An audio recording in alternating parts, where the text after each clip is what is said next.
Hello, my name is Kathy Curtis, and this is a presentation by the Quebec Anglophone Heritage Network.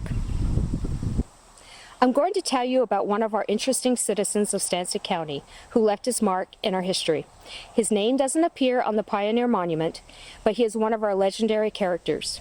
The reason why this gentleman does not appear on the monument, or why the family does not have a more prominent place in the book, Forests and Clearings, History of Stanstead County by B.F. Hubbard, is one of the great mysteries, but our story will probably explain why. A few miles east of Lake Memphremagog lies the village of Beebe, Quebec. Most of the village is in the Canadian township of Stanstead, but part lies in Vermont. So we also have Beebe, Vermont.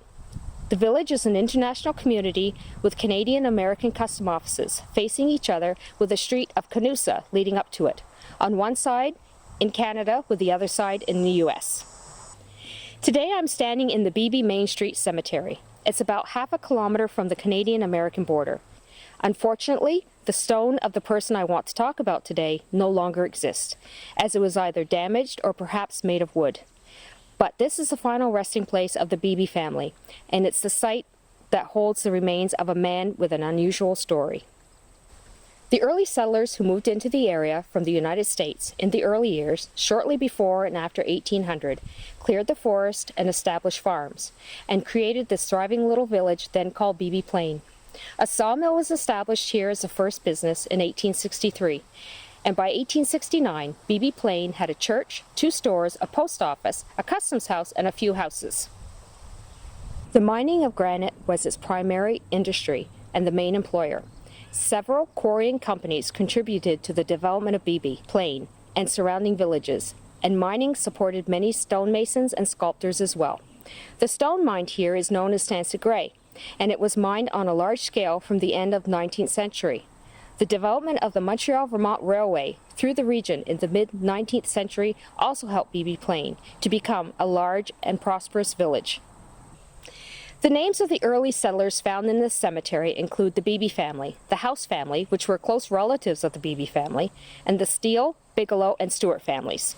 Over the years, there has been some discrepancy over who actually was the first person to settle the village. In the 1874 book, Forests and Clearings, an outline of more than 500 families of Stanstead County was listed, and it is here that you will not only find a description of the settlement of Beebe, but the suggestion that the settlement was started by brothers David and Calvin Beebe in 1798, and that the village was named in their honor. Other historians have a different idea, and there is much more to this story. George House and one of his descendants of the early Beebe and House families, named Thomas Beebe and Esther House, wrote a history about the village in 1923. The same account was used in a later story that appeared in the Stanstead Journal for its 125th anniversary edition in 1970. In House's book and in the Stanstead Journal, it states that Thomas Beebe came from Waterford, Connecticut in 1789 and was the first settler and namesake of Beebe. That's 10 years earlier than David and Calvin Beebe supposedly settled the region. The story goes that Thomas cleared some land and built a small shelter, and then traveled back to Connecticut in the spring of 1790 to bring his wife, Esther, and children to Beebe to settle permanently. In 1810, he was joined by his brother-in-law, Francis House, and his wife, Hannah Beebe, Thomas's sister, from Fairleigh, Vermont. This version of history quickly falls apart when you look closely at the family and settlement records and from information obtained from the still-standing gravestones in this site. Thomas Beebe and his wife, Esther House, at the time they were supposedly clearing land to settle and raise their children, were in reality only 13 and 5 years of age. Francis House and Hannah Beebe were in their 30s by 1810, but they had actually been living in Stanstead County before 1800, as of all their children were born here, so not even this story was told correctly. What was it about the Beebe family's history that caused such inconsistencies as to who first settled here? It could be because the founding settler of Beebe Plain was none other than a convicted counterfeiter named Seba Beebe. The Beebe who settled in Beebe, Quebec, was a man named Seba Beebe, along with his wife Sarah Davis and their children. Seba Beebe was one of 10 children belonging to Lieutenant Jonathan Beebe and Hannah Lewis. Seba Beebe was born April 6, 1749, in Lyme, New London, Connecticut. He married Sarah Davis, daughter of Thomas Davis and Mary Ranny Bush, on February 21, 1773. And from this union, 9 children were born, including David Beebe, who married Clarissa Cross, Hannah Beebe, who married Francis House, and Thomas Beebe, who married Esther House, and Calvin Beebe, who was married 3 times. So you can see already that historians were definitely mixing up the generations when it came to the Beebe family.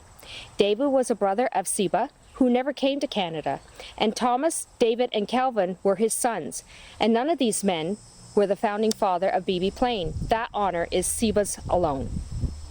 Seba Beebe served as a ranger in the Vermont militia during the American War of Independence. His first enlistment was on 15th November 1776 at Bradford, Vermont, where he was an orderly sergeant under Captain John Strong and Colonel Ira Allen's regiment. Then he was stationed at Newbury, Vermont, and served until August 1777.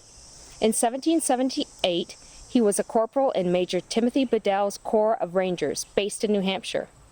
Following the Revolutionary War, Seba appears in the historical records and for very unfortunate events in his life. In 1785, he was fined by Judge Joshua Dana for striking Andrew Culver with a rake stale. We would call that a rake handle.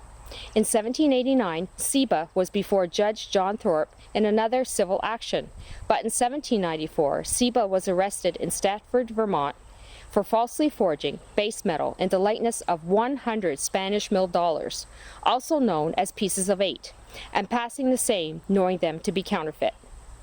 He was convicted at a session of the Supreme Court, sitting in Windsor, Vermont, in February 1795. The judgment of William Switzer reads, "In obedience to the within command, I, on the 28th day of February, betwixt the hour of 1 and 3 p.m., took the within named Seba Beebe to a suitable place in the town of Windsor, Vermont, and there caused his right ear cut off, and branded him with a hot iron with the letter C on his forehead. In addition to the above sentence, Beebe was fined £5, and on March 1st, 1795, he was sent to Newbury jail in default of payment of that fine."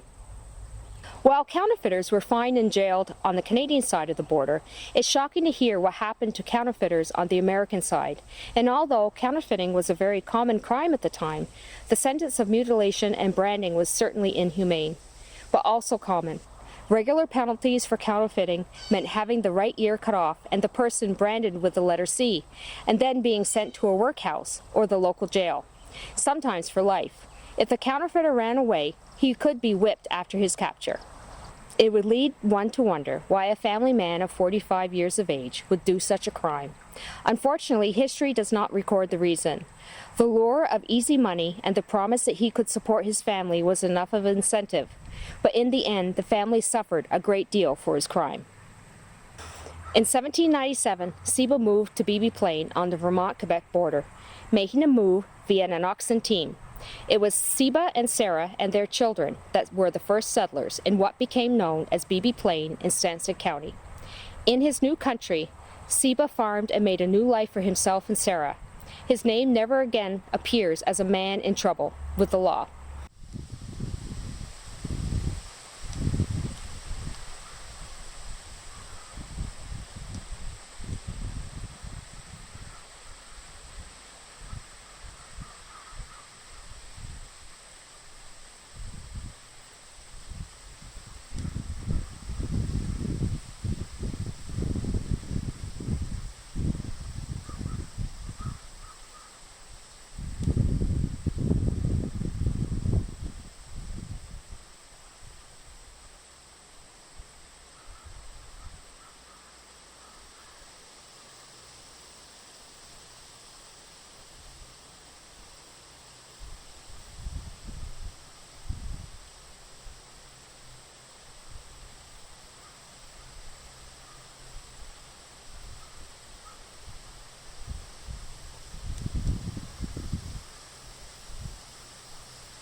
In 1810, he was joined by his brother-in-law, Francis House, and his wife, Hannah Beebe, Thomas's sister, from Fairleigh, Vermont.